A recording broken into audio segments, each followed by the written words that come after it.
Last hour I was giving you the beginning of a foundation for the nations. На прошлом часу я начал вам рассказывать об основании библейском для народов.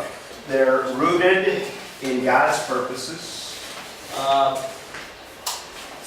Причиной появления нации, то есть нации появились не сами по себе, они произошли как результат исполнения Божьей цели. In other words, all of the nations are part of a plan, a big plan that God has. Иными словами, все народы являются частью великого плана, который есть у Бога. Secondly, we said that the nations came about not because man decided to form nations. Во-вторых, мы сказали, что нации появились не потому, что люди решили их создать, But as a result of the judgment at Babel, where God scattered the peoples, and that brought about the nations. но в результате суда у Вавилонской башни, когда Бог рассеял народы, и так они, в общем-то, и появились. Not sure what happened there. But this is based on what we have in the book of Acts. Но это утверждение основано на том, что мы читаем в книге Деяний. And we've looked at this passage in Acts chapter 17. И мы уже смотрели на этот отрывок в Деяниях 17 главе. And you remember from that passage, Paul is giving us a philosophy of history. И вы помните, да, в этом отрывке апостол Павел показывает нам философию истории. And the nations trace their roots back to one man, which is different from the secular view. Все народы ведут свой отсчет от одного человека, от одной крови, что отличается от светского мировоззрения. So that's what the book of Genesis teaches. Every nation of mankind comes from Adam. Это то, чему учит нас книга Бытие. Все народы, все человечество произошли от одного человека, от Адама. А вы можете дать основание сейчас или позже по поводу, как возникло правительство, управление этим? So can you give maybe later the biblical foundation for government and how it had been established? I can give you that. I didn't include it, but Ну, I can include it later. я не включал этого в курс, но я могу включить позже. If we have time, I can go back to that. И если мы будем, у нас если у нас будет время, я вернусь к этому. Yeah, that's part of the purpose of nations, God establishing human government. Но это часть вот цели наций, цели народов. Среди народов Бог установил вот это человеческое правительство. If we had more time, I would have given you a foundation for government when we talked about Noah. И если бы мы если было больше времени, я дал бы вам основания для правительства уже в связи с потопом, с Ноем. When we talked about Genesis chapter 9, that's the establishment of government, human government. Когда мы говорим о Бытие 9 главе, то там уже установлено земное человеческое правительство. But we spent so much time on the flood that I had to abbreviate some of the discussion. Но мы столько времени потратили, изучая, собственно, потоп, что я немножко урезал это. But notice in Acts chapter 17, Но обратите внимание, в 17 главе Деяний, notice verse 27, I don't know if it's cut off there. посмотрите, вот здесь 27 стих, тут обрезано, это 27 стих. But verse 27 in Paul's philosophy of history, Стих 27 в философии истории Павла, he gives a purpose for these nations. он указывает нам цель для этих народов. And ultimately, it is within every nation, God creates circumstances И в конечном итоге внутри каждого народа Бог создает обстоятельства, that men would have opportunity to seek Him. В которых у человека появляется возможность искать Его. This is the main purpose that God has for the nations, that people would have opportunity to seek Him. И это цель Бога для народов, чтобы у людей была возможность искать Его. And if we have more time, I could talk about there's a problem with man seeking God.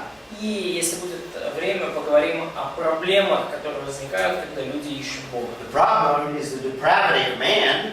Проблема в человеческой испорченности. But it's not because God has not provided opportunity in all nations. Проблема не в том, что Бог не дает возможности для людей найти Его в любом народе. Even nations that have been atheistic and attempted to even eliminate God. И даже народы, которые, казалось, были совершенно атеистическими и пытались устранить Бога, Like the USSR, как, например, бывший Советский Союз, tried to suppress churches and the work of God. там, где правительство откровенно пыталось подавить церкви и Божий труд. USSR failed and God brought them down. Советский Союз пал, и Бог просто вернул церкви на место. So God has a plan and a purpose for the nations. И поэтому у Бога есть цель, у Бога есть план для народов. But just like all of creation is under the sovereign hand and sovereign will of God, Но, как и все сотворение, народы находятся во власти, в суверенной власти Бога. so all of the nations, based on that Acts passage, are under the sovereign control of God. И да, значит, здесь в третьем, не очень точно переведено, все нации под суверенным контролем Бога. Они не независимы, они не суверенны сами по It себе. is God that determines their appointed times and boundaries of their habitation. Бог установил для них предопределенные времена и пределы их обитания. That's also in Acts chapter 17. Это также в Деяниях 17 главе мы видим. So all nations are under the sovereign will of God. И потому все нации находятся под суверенным контролем Бога. Вот в третьем. So number 4, you can include what we just discussed on Acts chapter 17, the purpose to seek God. Вы можете дописать то, что мы уже обсуждали в пункте 2 и Деяния 17. Цель народов – искать Бога. Not that men would establish empires that are autonomous or independent of God. И речь совершенно не о том, что человек устанавливает автономные империи, отделенные, независимо от Бога. So God often blesses nations that provide freedom of worship, freedom of religion. И потому Бог часто благословляет те нации, которые обеспечивают свободу поклонения, свободу для религии, для веры. God blessed the country that I come from, И Бог благословил страну, из которой я приехал. mainly because the founders built into the Constitution a strong attitude towards God. И в основном это благословение пришло потому, что основатели нации встроили в Конституцию очень сильный вот этот вот компонент библейский, то есть сильное вот это вот стремление к Богу. One of the most important provisions of our Constitution is freedom of religion. И одно из самых замечательных достижений нашей Конституции – это свобода вероисповедания. The founders of my country, most of them were committed Christians that believed in the Bible. И большинство людей, стоявших у истоков моей страны, были посвященными христианами, которые верили в Библию. And it's because of them, not because of Americans being superior or better than any other peoples. И благодаря им, и не потому, что американцы в чем-то превосходят или чем-то лучше остальных народов, But because those early founders saw how important it was to promote the purposes of God. но и вот мы видим на примере вот этих отцов-основателей Америки, насколько важна вот эта цель – искать Бога. So God now is going to work through an individual to produce a nation for himself. И теперь Бог будет трудиться через одного человека конкретного, чтобы создать нацию для себя самого. And that story begins in Genesis chapter 11, but we'll look at chapter 12. Ну и вообще история Авраама начинается в 11 главе Бытия уже, но мы посмотрим на 12. So God is rejecting the world system, not nations, but the world system that rejects Him. И так, Бог отвергает мировую, not nations Да, per Бог se. отвергает не нации, но Бог отвергает мировую систему, которая отвергает Его. But he does reject the world system that organizes against him. То есть Он отвергает мирскую систему, которая организовалась против Бога. And what's implied in the selection of Abraham is a biblical concept that we call election. И что подразумевается в избрании Авраама, это вот как раз-таки божественная эта концепция избрания. Now, in this context, I am looking at this doctrine of election in a broad sense, И в данном контексте я рассматриваю доктрину избрания в широком смысле слова. not simply the doctrine of election as it's taught in the New Testament. То есть это не просто та доктрина избрания, которую мы видим в Новом Завете. But in the sense that God always chooses to act or to work in history. Но в том смысле я подразумеваю избрание, что Бог всегда избирает трудиться в человеческой истории.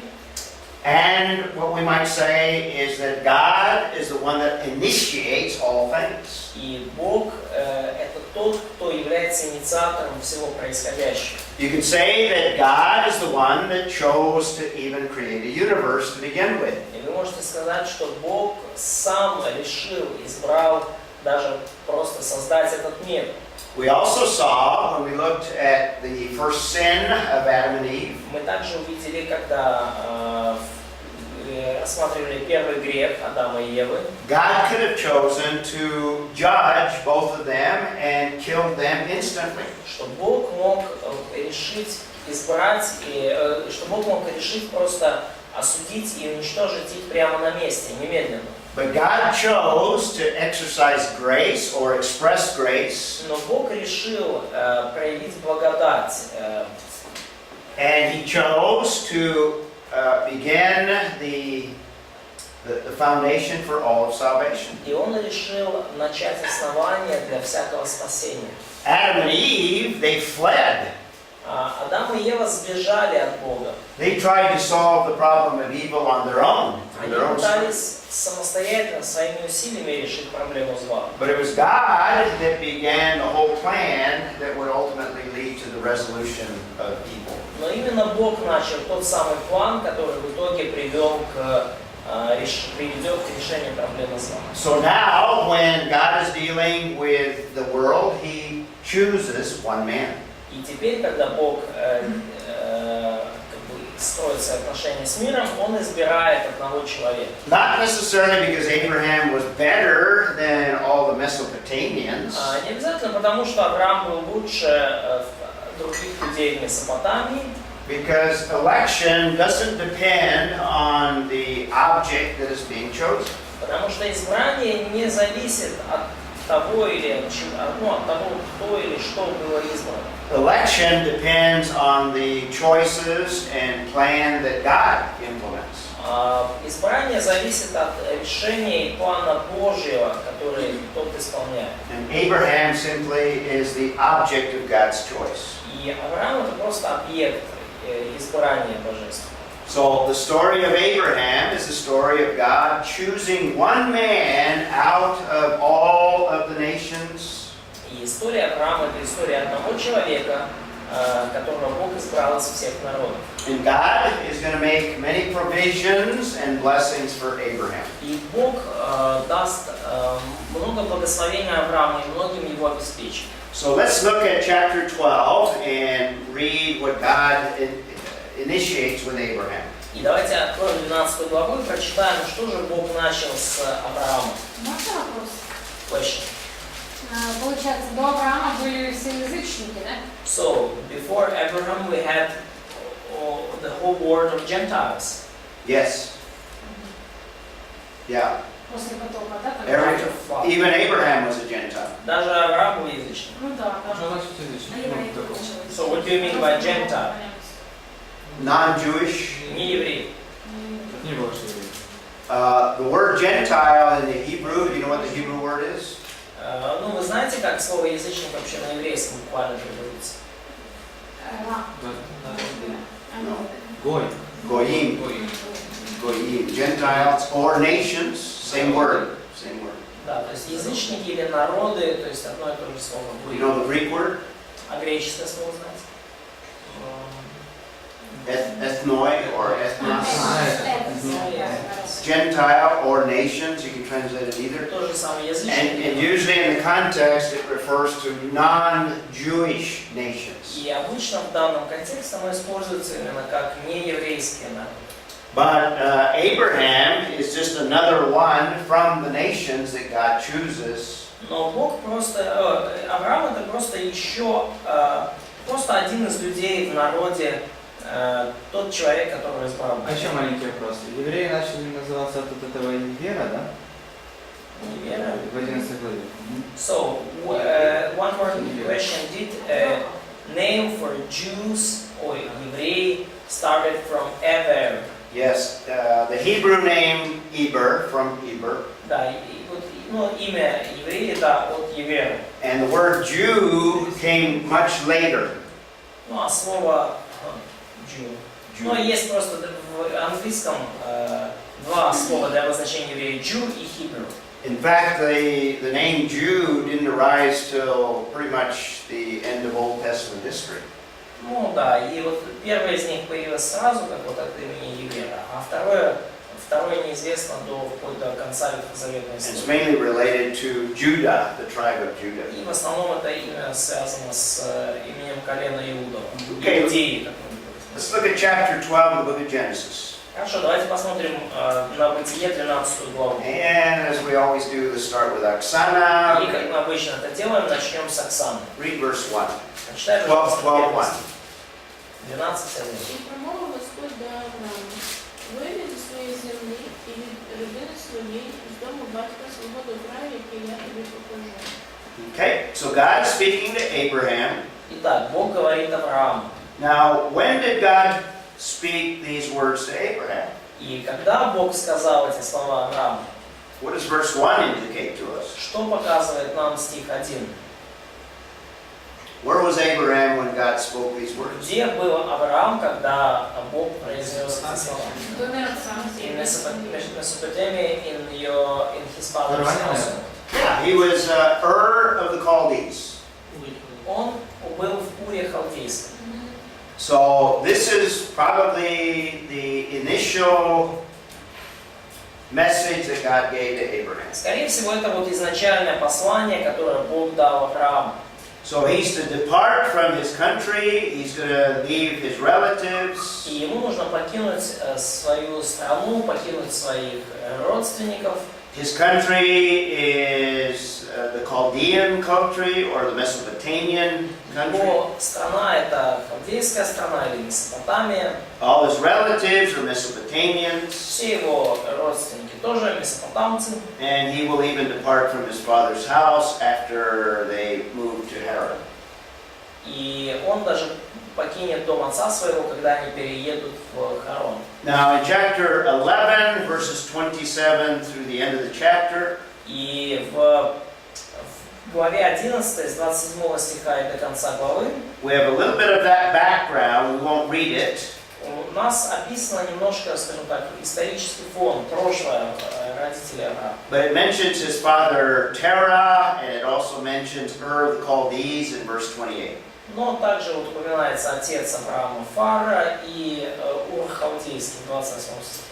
And at this point, before Abraham leaves, he doesn't know where God is sending him. И на этот момент, когда Авраам покидает дом отца своего и страну, он еще не знает, куда его Бог посылает. Now in verse 2, we have what God is going to do for Abraham. И в стихе 2 мы видим, что Бог собирается сделать для Авраама. Galia, you want to read verse 2? Галя, прочитай, пожалуйста, 2 стих. І народом великим тебе я чиню, і поблагословлю я тебе, і звеличу ім'я Твоє, і будеш ти благословенням. Okay, so God makes tremendous promises to Abraham here. Итак, Бог дает Аврааму потрясающее обетование. What is one of the first things God's going to do, or says that He's going to do? Какая одна из первых вещей, которые Господь говорит, что Он сделает? People, nation. A nation, and He's going to bless him. И во-вторых, да, Он также будет благословить его, He's going to make his name great. что он его имя возвеличит. And even to this day, Abraham is honored by three major religions. И даже до сего дня Авраама почитают три основные религии мира.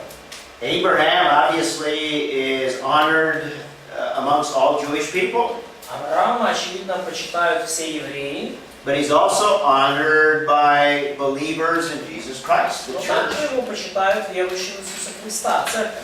In fact, the New Testament, Paul uses Abraham as an example on several occasions. И даже мы видим в Новом Завете, апостол Павел использует Авраама как пример в нескольких случаях. So his name is great.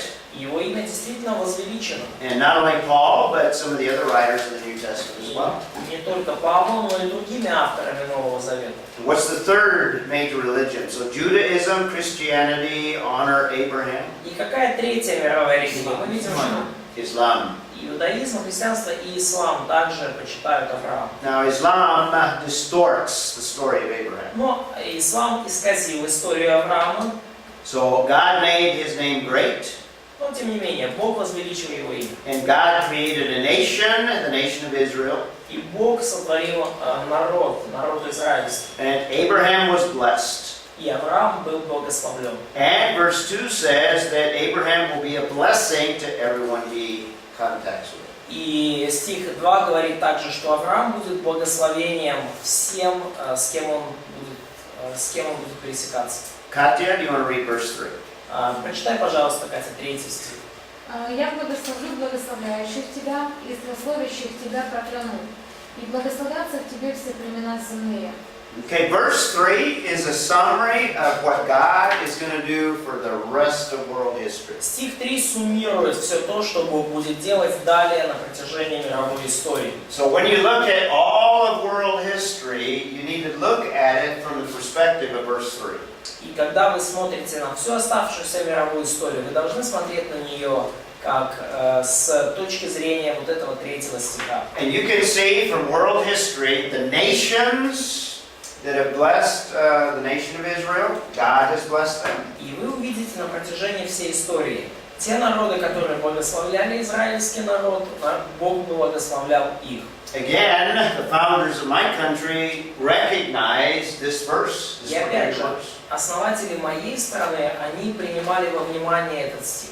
And they made a huge commitment to the nation of Israel throughout our history, or the Jewish people. И в течение всей истории американской Америка посвятила себя, сделала серьезное посвящение евреям и еврейскому народу. In fact, a lot of Jewish people immigrated to the United States, И на самом деле очень много евреев эмигрировали в Соединенные Штаты, even before World War II. даже до Второй мировой войны. And my country has always supported the nation of Israel. И моя страна всегда поддерживала нацию Израиля. Right now, we have a president that is not supporting Israel. И прямо сейчас во главе Америки президент, который не поддерживает Израиль. If he prevails, there's going to be trouble for my country. И если он будет продолжать в том же духе и последователи его, то мою страну ждут беды. This is what this verse promises. Это то, что обещает этот стих. And this is the history of all of the nations. Это история всех наций. God allows them to prosper in some cases. Бог позволяет им процветать в определенных случаях. But if they are anti-Semitic, eventually they fall. Но если они проявляют антисемитизм, то в итоге они падают.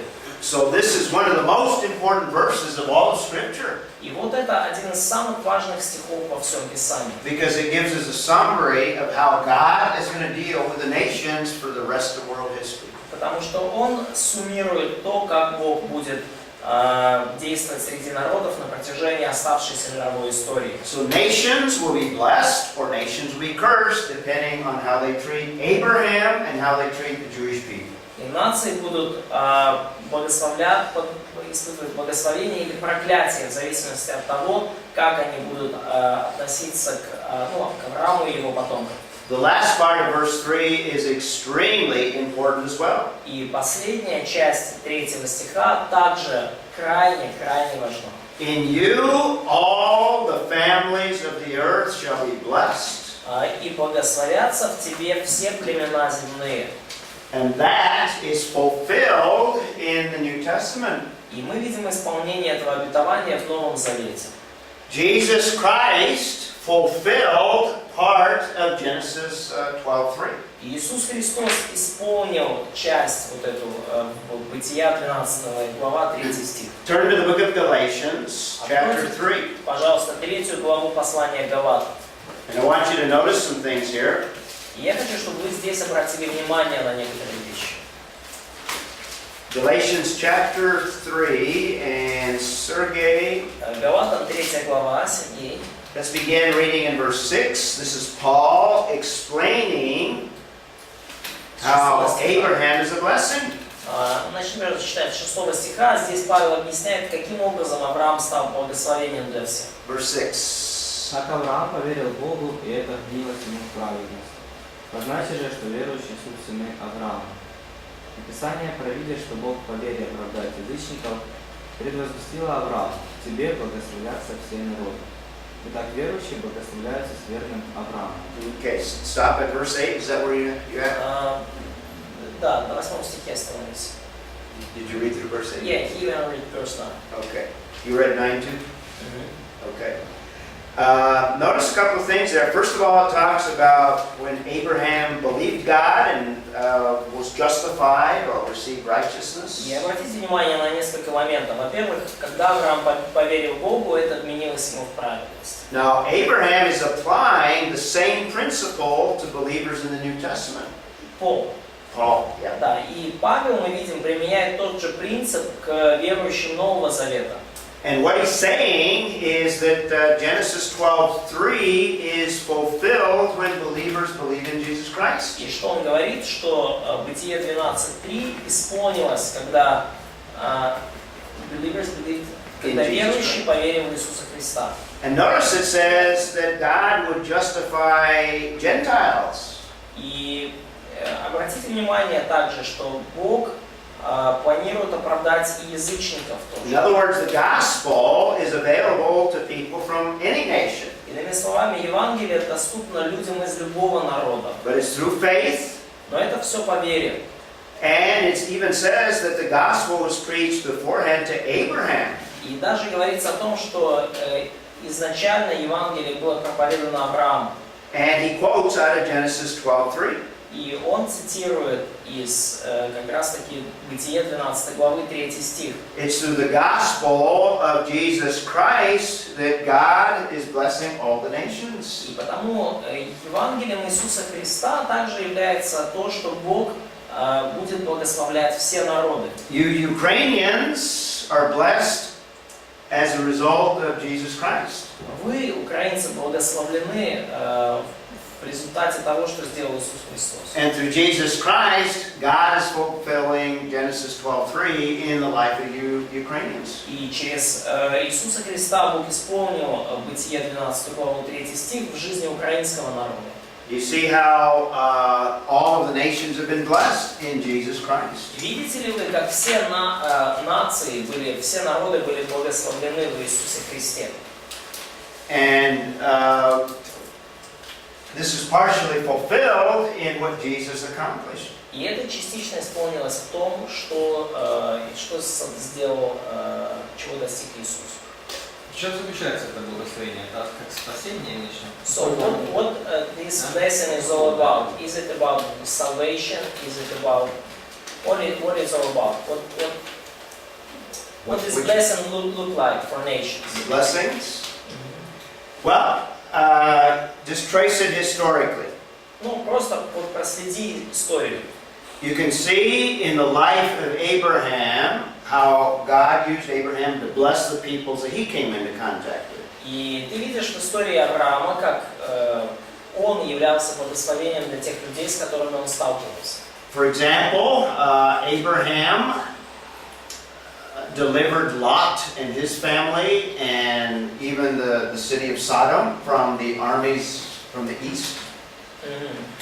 То есть, например, Авраам освободил Лота, его семью и даже город Содом от армии с востока. So it can take a military form of deliverance from a military situation. И вот это благословение может приобретать военную такую окраску, то есть избавление от какой-то военной ситуации. But it can take other forms as well. It can take prosperity. И также оно может принимать другие формы, форму материального благосостояния, процветания. God blessed Abraham with many servants and many herds. Бог благословил Авраама множеством рабов и множеством стад. And you also see that some of those people in the life of Abraham that opposed him, God opposed them. И мы видим, что вот некоторые люди в жизни Авраама, которые ему противостояли, Бог противостал им. So in the Old Testament, it can take a more material form. И в Ветхом Завете это все принимало более такую материальную форму. But it ultimately was designed to be the blessing of salvation itself, which is primarily spiritual. Но, конечно же, конечной целью вот этого замысла было спасение само по себе, и мы подразумеваем в первую очередь духовное спасение. То есть то благословение через Христа это, конечно, духовное благословение, то есть спасение, правильно? So, blessings through Christ is primarily spiritual blessing. Yeah. Salvation. Да, спасение. That's the context of Galatians 3. Это контекст Галатам 3 главы. But the point I'm making is Paul ties it to Genesis 12:3. Но что я хочу донести до вас, что Павел связывает вот это вот обетование с Бытием 12. There's another way that God has blessed all peoples through the descendants of Abraham. И есть другой путь, как Бог благословил все народы через потомков Авраама. It's through Abraham that we have the scriptures, or through the Jewish people that we have the scriptures, the nation of Israel. Потому что через евреев у нас есть Писание, через израильский народ. And this has been a blessing to all peoples. И вот эта книга была благословением действительно для всех народов. So there's two major ways. Ну вот это два основных способа, как Бог Now, what we благословил. have in chapter 12, God makes provisions, first of all, for Abraham. И что мы видим в 12 главе, что Бог обеспечивает всем необходимым в первую очередь Авраама. God provided a blessing. He said that He would would create a nation, Бог обеспечил Аврааму благословение, Он пообещал ему, что создаст через него народ, and that God would protect him. и что Бог защитит его. There's also provisions for the future nation. И также есть обеспечение для будущих наций. Israel will ultimately be a nation. И Израиль в итоге станет такой нацией. And the promise also includes all of the nations. Но обетование включает все остальные народы. And all of the nations can expect blessing through Abraham and the Jewish people. И все народы могут ожидать благословения через Авраама и через еврейский народ. So geographically, this is the Mesopotamian valley, И географически вот эта долина Месопотамская, present-day Iraq, это современная территория Ирака. and Ur of the Chaldees is close to the Persian Gulf. That's not shown on the map there. И Ур-Халдейский, он здесь вот уже ближе к персидским территориям, он тут почти еле-еле показан. In fact, Ur just barely made the... Вот Ур здесь, вот почти в углу доски. And in Genesis 11, Abraham, he didn't know where God was sending him. God sent him in this direction. И в Бытие 11 главе мы знаем, что Авраам не знает, куда его Бог посылает, и он его посылает вот в том направлении. And he ends up in Haran until Terah dies. И Авраам находился в Харане до тех пор, пока фараон не умер. And then after that, we're going to see in chapter 12. И после этого мы видим в 12 главе. In fact, let's read on. Masha, do you want to read verse 4, back in Genesis chapter 4 through 6. Маша, прочитай, пожалуйста, с 12 главы, с 4 по 6 стих. И пошел Авраам, как сказал ему Господь, и с ним пошел Лот. Авраам был... Notice he's departing from Haran. То есть он выходит из Харана. Авраам был 75 лет, когда вышел из Харана. И взял Авраам с собой старую жену свою, Лота, сына брата своего, и все имение. которое они приобрели, и всех людей, которые они имели в Харане. Вы вышли, чтобы идти в землю ханаанскую, и пришли в землю ханаанскую. И прошел Авраам по земле сей до места Сихема, до Дубравы моря. Этой земле тогда жили хананеи. Okay, notice at the end of verse 6, what's the last reference there? Внимание, в конце 6 стиха какая тут последняя ссылка? Canaanites. Canaanites. Canaanites. Who are the Canaanites? Well, we know the Canaanites from Genesis, the end of chapter 9 and chapter 10 in Genesis. Ну, мы знаем, кто такие хананеи из там, конца 9 главы, начала 10 главы.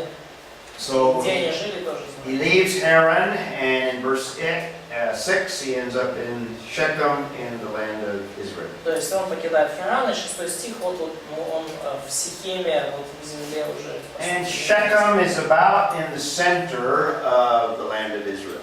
Ну и Шехем это где-то как раз центр земли Израиля. Получается, из Месопотамии Авраам вышел, когда ему было, может быть, 70 или 60. So probably Abraham left Mesopotamia when he was 60 or maybe 70. Well, the text tells us that he was 75 in No, verse he was he left yeah. when Yeah. he left Mesopotamia. We don't have the time frame. Не знаю. Просто мы не знаем. Не знаю. 75 from here to... Ну, вот в 75 он вышел из Харана в Халдею. How come he Не didn't в go... Халдею, прошу прощения, в землю хранится. How come he doesn't go this way? Как так получилось, почему он не пошел вот по этому пути? Пустыня. Desert? Yep. Desert. Да. So, if you want to put it on a timeline, И если вы поместите эти события на временную диаграмму, remember I said Noah dies a year before Abraham is born? помните, я говорил вам, что Ной умер за год до рождения Авраама. So if you project that line up to Abraham, there's a year gap То есть, between... если вы проведете эту линию, то как раз будет зазор год длиной. So Abraham is born in probably in 2135. И Авраам родился, скорее всего, где-то в 2135 году. And he leaves Haran, if you figure 75 years. И вот он покидает Харан, если вы отсчитаете 75 лет. And it'd be 2060. В 2060 году до нашей эры. Okay.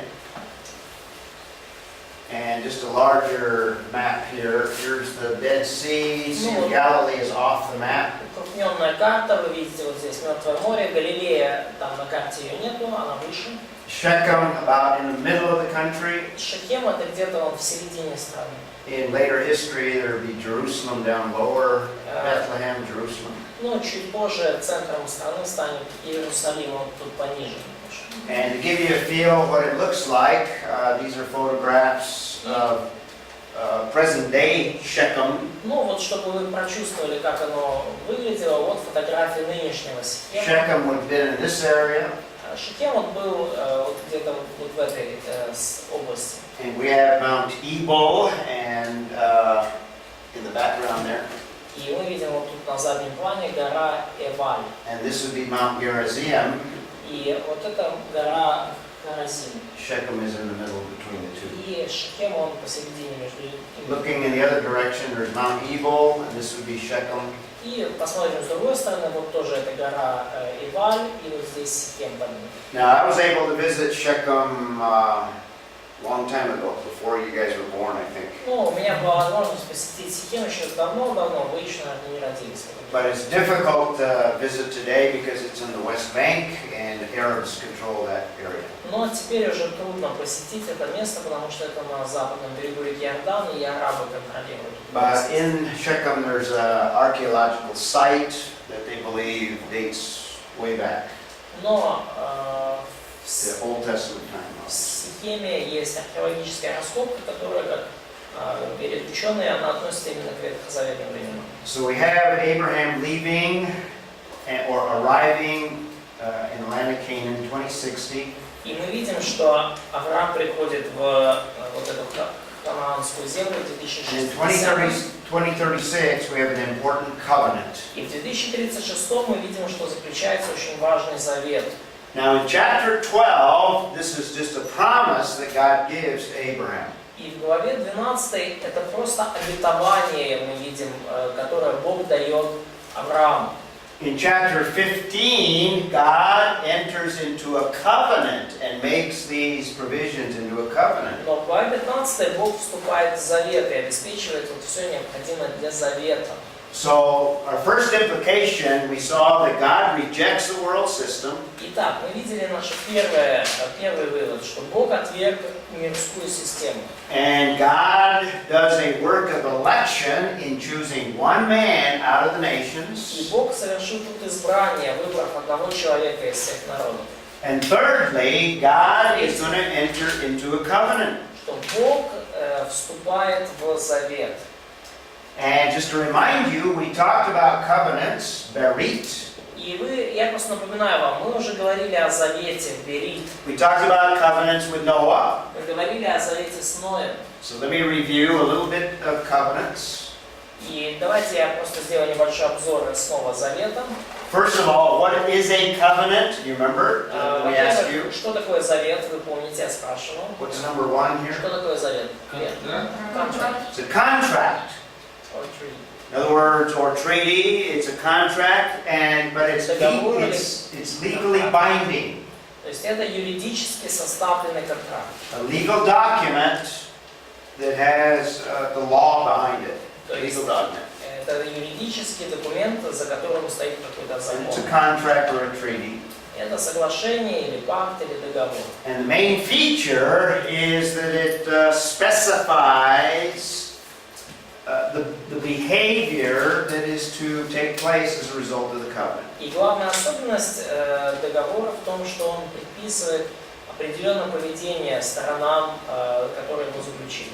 Now let me give you some background on covenants, just to reinforce what we've already talked about. These are very important. Небольшое, скажем так, снова повторение того, что мы уже говорили, просто понимание того, что такое контракт. First of all, throughout Scripture, there are covenants that are made between men.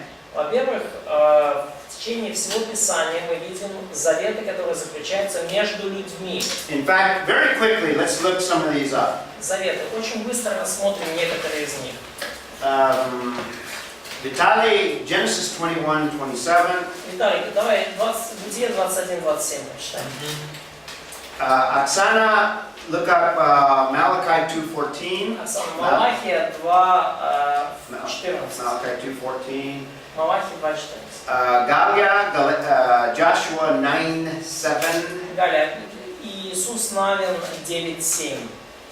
Katya, look up Deuteronomy 7:2. Катя, Второзаконие 7:2. Okay. First of all, 21, this is between men. Genesis 21. I thought this was not translated. It's not translated. Ну, первый завет между людьми или между мужчинами. Бытие 21-27. 21:27. Авраам привел овец и крупный скот и дал Авимелеху, и они заключили союз. Okay, between who? Между кем? Who are the parties to that covenant? Кто были участники стороны контракта? Abraham and Amalek. Абимелех. I was reading some passages this morning about David. И я читал сегодня утром некоторые тексты касательно Давида. And in 1 Samuel, David and Jonathan entered into a covenant, into a contract.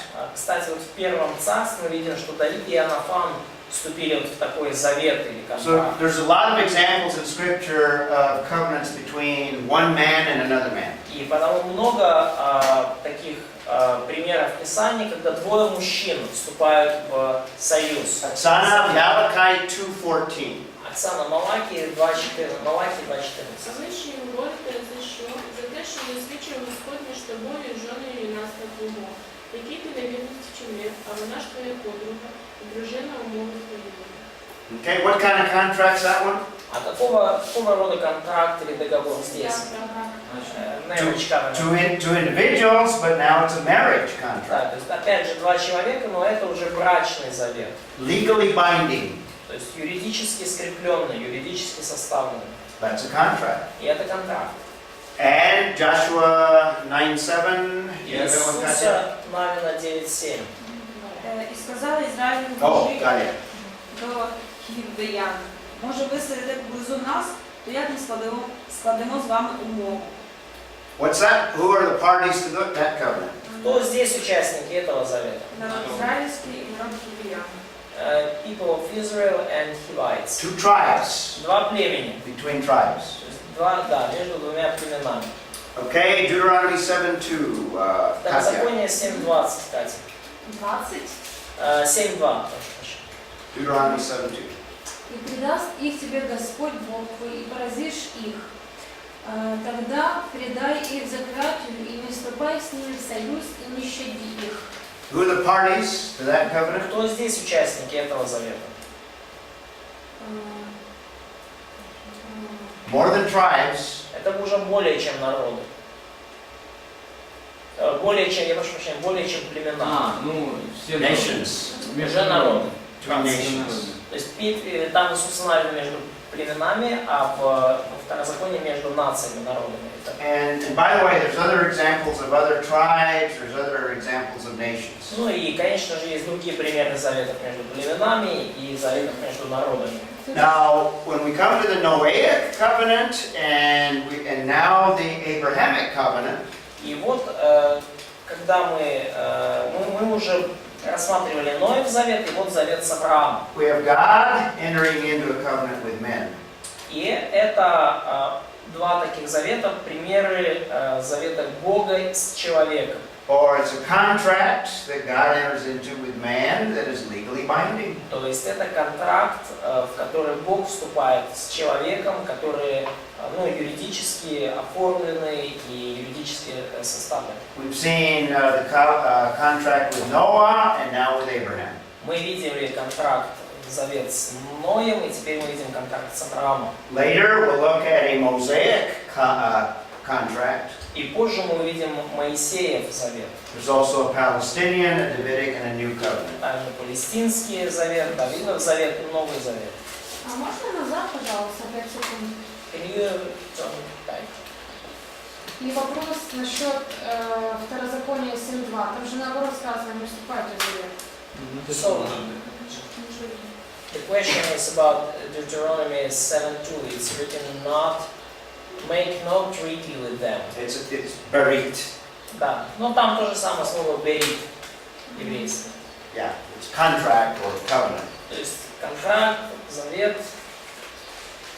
Okay, God doesn't need to enter into covenant. Remember we talked about this. I'm going to go over this quickly. И мы уже проходили через это. Богу не обязательно вступать в завет. But He does choose to make covenants.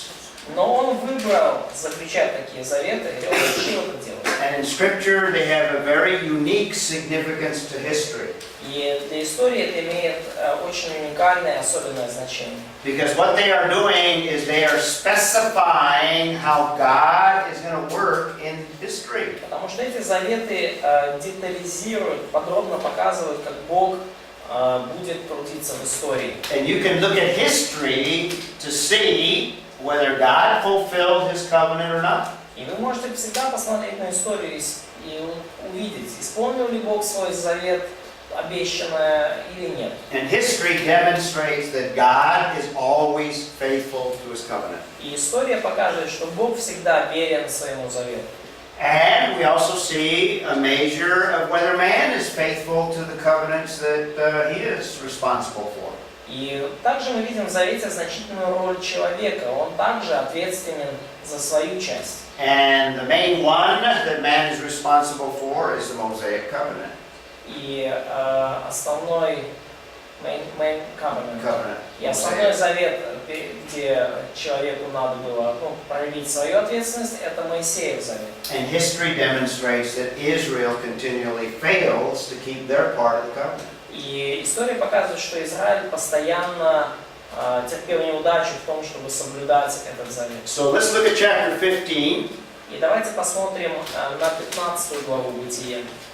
And in chapter 15, where did we leave off?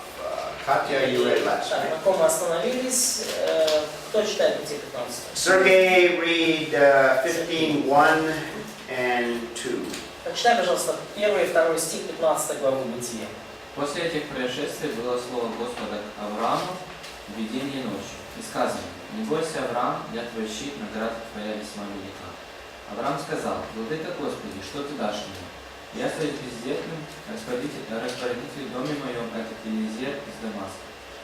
Okay, in verse 2, Abraham doesn't have any children. В стихе 2 мы видим, что у Авраама нету вообще детей. God promised that he would make a great nation through him, Бог пообещал ему, что произойдет от него великий народ, and that he would have descendants. и что у него будут потомки. So he's wondering, well, maybe, since I don't have any children, maybe Eliezer will be the heir of his estate. И Авраам так уже прикидывает, что, может быть, поскольку у меня нет детей, то тогда уже Елизер станет главой и все, что у меня в доме. So God takes him outside. Look at, let's skip to verse 5. Мы пропустим и до стиха 5. Мы видим, что Бог выводит его. Masha, read 5 and 6. In fact, 6 is very important. Маш, прочитай, пожалуйста, 5 и 6 стих. 6 очень важен. Actually, 5 through 7. Даже 5 и 7. И вывел его вон и сказал: посмотри на небо и сосчитай звезды, если ты можешь счесть их. И сказал ему: сколько будет у тебя потомков.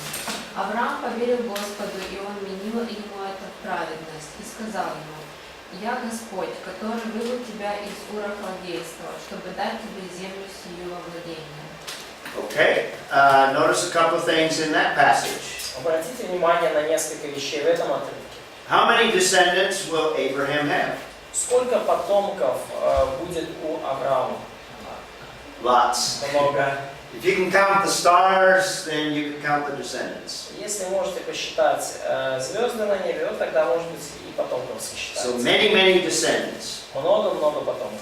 And Abraham believed God, and this is a passage that Paul quotes in Romans chapter 4. И вот это отрывок, который Павел цитирует в Римлянам 4 главе: «Поверил Авраам Богу, и это вменилось ему в In праведность». fact, he refers to it in the Galatians 3 passage we read. И, кстати, он опять же связывает этот отрывок, указывает на этот отрывок в Галатах 3 главе. So God is promising many descendants. Итак, Бог пообещал Аврааму много потомков. What else is he promising in verse 7? Что еще он пообещал в 7 стихе? Землю. Heirs. Land. Land. And if you read through, we have a ceremony here where God initiates this covenant. И если вы читаете дальше, то видите здесь определенную церемонию, когда Бог заключает этот контракт. Инициирует и заключает. But essentially, Abraham is asleep and doesn't go through the parts of the animals. Но так случилось, что Авраам уснул и не прошел между вот этими рассеченными частями животных. Only God goes through the parts of the animals, Только Бог прошел через части животных, indicating that this covenant is unconditional. It depends only on God. указывая на то, что этот завет безусловный, он лишь только Бог несет ответственность за его исполнение. It doesn't depend on Abraham, and it doesn't depend on the nation of Israel. То есть этот завет никак не зависит от поведения Авраама или народа израильского. First of all, who are the parties to this covenant? Во-первых, кто здесь участники завета? Бог и Авраам. God and Abraham, God God and and Abraham. Бог и Авраам. Okay? And later on, we'll see clearly that it extends to descendants. И чуть позже мы увидим, что завет распространяется также на его потомков. And we've already looked at two stipulations. What are those two И мы уже stipulations? увидели два условия. Какие они? Два условия контракта. Two of them are given. Два условия контракта даны. Может, это не условие, может быть, это... Безусловно. So the contract seemed to be unconditional. Yes, it's unconditional. Ну, может, Yes. это не условие, но это... Ну, скажем так, параметры договора. Или, Составляемые. Две стороны договариваются. What are the two stipulations? Two of them already. Because the word stipulations and condition in Russian is the same, so Condition? No, not conditions. Видишь, это... provisions of the covenant. Хорошо, какие, Yeah. но что со стороны Бога, что Он пообещал? Вот давайте так. Благословение. Blessing. Not in this context, but that's true. That's Ну, не в correct. этом контексте, но да. Детей и землю. Потом- Descendants Descendants and and land. land. Yeah. Now skip to verse 18. Пропустите стих 18 и до 18 стиха. And Sergey, read verse 18. Прочитай, пожалуйста, Сергей, 18 стих. В этот день заключил Господь завет с Авраамом, сказал: потомству твоему даю я землю эту от реки Египетской до великой реки Ефрат. Okay, notice Berit, verse 18. Вот обратите внимание на слово, это слово «берит» в So 18. everything that we looked at in chapter 15, God entered into a Berit, or a covenant. То есть, in chapter 18, or 15 rather. да, все, что мы вот читаем вот в 15 главе, насчет этого Бог заключил с Авраамом завет. And verse 18 is very specific in giving us the extent of the land. И стих 18 очень конкретный, и он дает нам конкретную протяженность этой земли.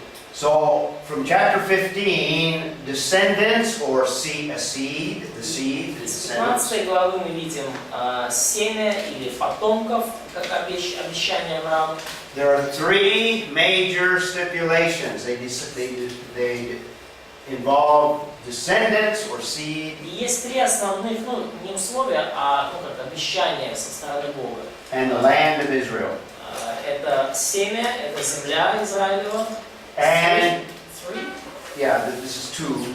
We'll get a third one. Да, а сейчас это два, и третья сейчас будет. And the land, it says, from the river of Egypt, which some believe is the Nile, but there's another river here of Egypt, so it could be to this point here. Но и земля эта простирается от реки Египетской. Некоторые говорят, что это Нил, некоторые говорят, что там река, ну, чуть-чуть дальше от Нила, ближе к Израилю. All the way to the Euphrates. И до реки Ефрат. Israel has never occupied the entire extent that God promised. И Израиль никогда не занимал всю эту территорию, которую Бог им пообещал. In fact, the furthest that the Israelis have occupied is just a small area in this area here. Earliest.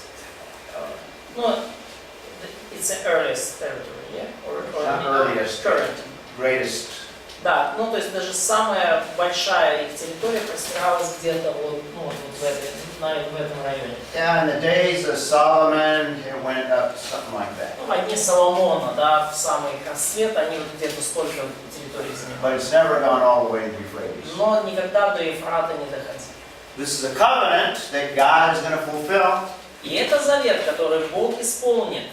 And I believe that when Messiah И returns, я верю, что когда Мессия вернется, Israel will be in the land to the full extent of the covenant. то Израиль займет всю положенную им территорию согласно этому завету. That's one of the future aspects that are yet not fulfilled. Это один из тех будущих аспектов, которые пока еще не исполнились. So the three components is descendants that landed a nation, И так, три компонента. Это семя, потомки, the land that is specified in chapter 15, и земля, которая конкретно указана в главе 15, and the blessing that will bless all of the nations. и благословение, что Авраам будет, и его потомки будут благословением для всех народов.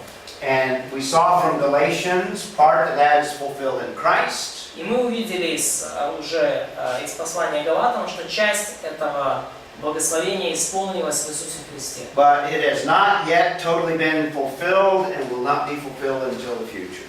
Но все же полностью это обетование еще не исполнилось и не будет исполнено вплоть до будущего. Слово соглашение там, а не условие. Может быть. So those are the stipulations or provisions of the covenant. Условия, я бы сказал, со стороны Бога. То есть обещание, да. And it is unconditional based on chapter 15, also that passage we didn't have time to look at. И также мы видим, что этот завет, он безусловный. We'll see from chapter 17 that the sign of the covenant is circumcision. И мы видим, что в 17 главе, что знаком этого завета было обрезание. So let's take a lunch break at this point. И давайте на этой радостной ноте отправимся на